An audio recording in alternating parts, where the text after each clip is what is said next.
মিঠির হেয়ারের অবস্থা দেখো,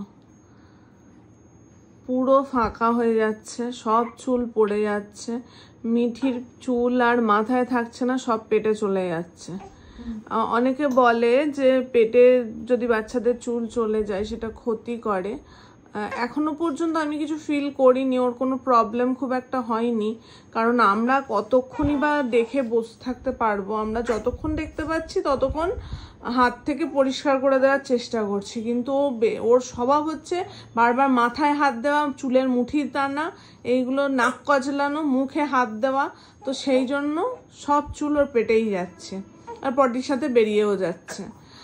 তোমাদের যেটা জানানোর ছিল যে তোমরা যদি এর কোনো বিহিত জানো তাহলে আমায় জানিও। ডক্টর বলছেন যে এটা নর্মাল, এটা হতেই পারে, তাই তো? হ্যাঁ, এটা নর্মাল, এটা হবেই। আর যখন আমি জিজ্ঞেস করেছিলাম ওনাকেও যে এটা পেটে গেলে কোনো প্রবলেম, এই যে দেখো ওর এই স্বভাবটা খুব আছে, হাত পুরো খাওয়া, পুরো হাতের মুঠো ভেতরে ঢুকিয়ে দেয়।